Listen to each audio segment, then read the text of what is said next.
Hey, what's going on, guys? I'm going to read something directly from chapter 4. I've got good news and I've got bad news.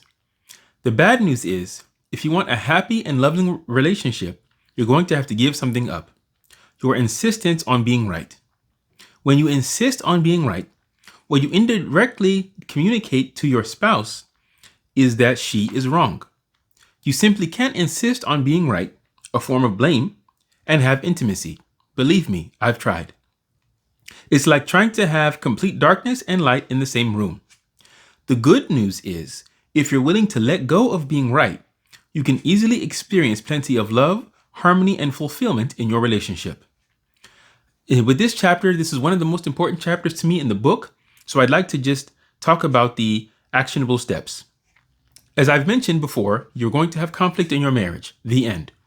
Some people who are not married yet are happy in the engagement phase and when they first get married because things seem to be going smooth, right? They haven't had many issues, but then eventually some of those disagreements come up, people start yelling at each other and so on, and that can be very painful. So just understand that you're going to have conflict in your marriage if you're watching this video and you are yourself unmarried, right? So the issue is not that we have conflict, how we handle it. That's the issue. So first thing, and probably the most important thing, don't blame your partner, the end. We've all done it, and deep down we all know that it is a waste of time. But it feels good in the moment to do that. But long term, it's not going to get us what we want. So what we need to do is quickly remove ourselves from blame mode and move to positive communication. So here are some things we can do directly from the book. Ask myself, what happens if I insist on blaming? Would I like to be right or be loved? What is something I like about my partner, or what is something that they have done positively recently? These questions help you feel differently. And when you feel differently, you act differently. The first question, remind yourself of the negative consequences of blaming. Blaming is an attack. And when I attack, my interlocutor will defend. That's just the natural order of things. If you're coming at somebody with a weapon, don't be surprised when they raise their arm and try and defend themselves. So if I verbally attack my spouse, don't be surprised if she verbally defends herself. So at that time, I shouldn't say, oh, she's defending herself. She never takes responsibility. Well, you just attacked her. Can you blame her if she tries to defend? He or she tries to defend, right? So feel free to blame, but don't be surprised at the negative consequences that you get. The second question, would I like to be right or be loved? If in a particular situation, you feel within yourself that you want to be right, then pause. And this is something that I have to always remind myself as well. If I'm really angry at a certain point, I have to remind myself to ask for a pause. Let's revisit this in an hour or two when I'm more calm and I can approach the situation in a more productive manner.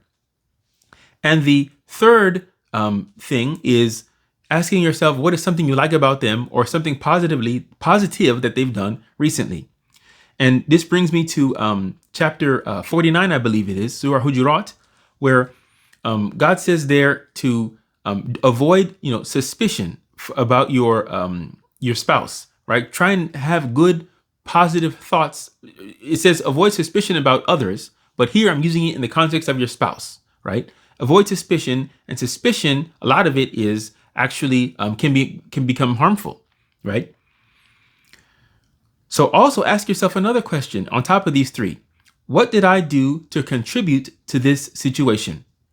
It's hard to think of that when you're angry and you want to believe that your spouse is the one causing most of the trouble. But I contribute to the issue when I blame and don't listen. So my spouse did something and I'm blaming them. Well, that's not helping. You're actually making it worse. So don't fuel the fire, right? So think about what you've done to contribute to the situation. Very rarely is a situation clear cut. Sometimes, whatever it is, even how small it is, it might be 1%.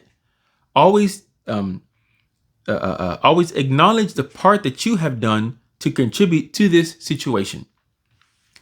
In summary, let's let go of our ego and self-righteousness. Your spouse is your lover, and not your enemy. Blaming is useless.